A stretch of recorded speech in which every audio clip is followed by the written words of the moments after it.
Hoje, a gente vai mergulhar na história por trás de um dos maiores clássicos de todos os tempos, O Conde de Monte Cristo. Sabe, o Conde de Monte Cristo Nossa, é uma saga épica. É daquelas histórias que praticamente definiram o que a gente entende por aventura, né? Pensa só, tem o herói que sofre uma injustiça terrível, uma fuga que parece impossível, uma fortuna assim que não dá nem pra imaginar. E claro, um plano de vingança executado com uma precisão que é quase divina.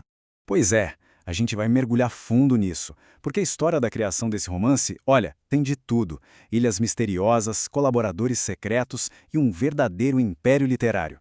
Então, para a gente entender de verdade a força dessa história, a gente precisa primeiro conhecer o cara que perdeu absolutamente tudo. E esse cara é o Edmond Dantes. Quando a gente encontra ele pela primeira vez na história, o futuro dele não podia ser mais brilhante, sabe? Ele é jovem, super competente e tá ali, prestes a conseguir tudo que sempre sonhou na vida. Imagina só, com 19 anos, ele já tinha tudo. Estava quase virando capitão de navio e ia se casar com o grande amor da vida dele. E é justamente essa perfeição toda que serve de ponto de partida para uma queda assim vertiginosa, toda arquitetada pela inveja daqueles que ele achava que eram amigos. Ok, agora vamos dar um pulo, a gente vai sair um pouco da ficção e viajar para o mundo real, para o momento exato em que a semente dessa história toda foi plantada. E olha que curioso, o nome, que depois virou uma lenda, surgiu de um jeito super casual. O Alexandre Dumas estava viajando com um príncipe e aí ele avistou uma ilha toda rochosa. Quando ouviu o nome da ilha, Monte Cristo, na hora, ali mesmo, ele fez uma promessa. Foi com essa promessa super espontânea, feita ali para o companheiro de viagem, que nasceu o título de uma obra-prima. É incrível pensar nisso, né? Um daqueles momentos do acaso que simplesmente mudam a história da literatura para sempre. Agora se prepara, porque vem aí uma baita reviravolta. Sabe aquela imagem que a gente tem do autor genial, trancado no escritório, escrevendo sozinho? Então, essa imagem vai precisar de um ajuste. E um ajuste bem grande. A verdade é que o Dumas não trabalhava sozinho de jeito nenhum. Ele era, na verdade, o centro de uma verdadeira fábrica de histórias. Ele comandava uma equipe de escritores, de pesquisadores, tudo para alimentar a produção literária dele, que era fenomenal. E o resultado disso tudo?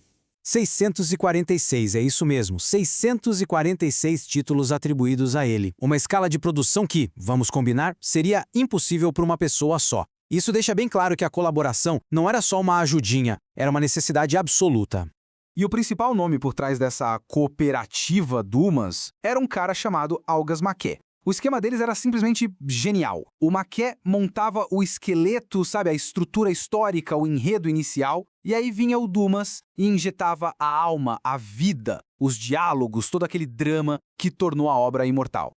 Ok, mas o que exatamente faz essa história de vingança ser tão, mas tão poderosa, mesmo depois de tantos anos? Vamos dar uma olhada nos elementos que fazem dela uma obra atemporal. Olha, A Vingança em Monte Cristo é uma verdadeira obra de arte. A gente não fica se perguntando se ele vai se vingar, mas como. Isso cria um suspense incrível. E tem também aquele nosso desejo básico por justiça, né? De ver as coisas certas sendo feitas. Soma isso ao jogo fascinante de disfarces, o plano todo é um quebra-cabeça complexo que vai se montando na nossa frente. É impossível não ficar preso naquilo. E por trás de toda essa vingança existe uma filosofia muito poderosa. Essa citação, por exemplo, ela mostra um individualismo radical.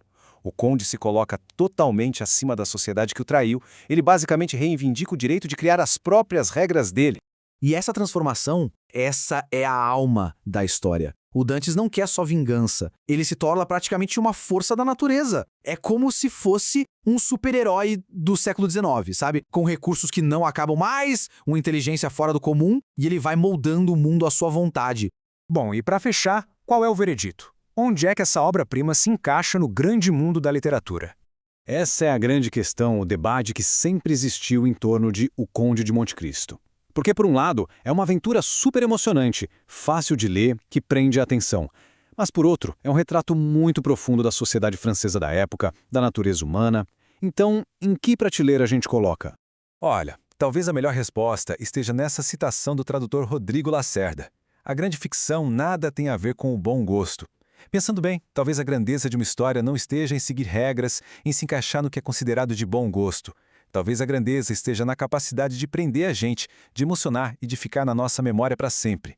E nisso poucos livros chegam perto de Monte Cristo.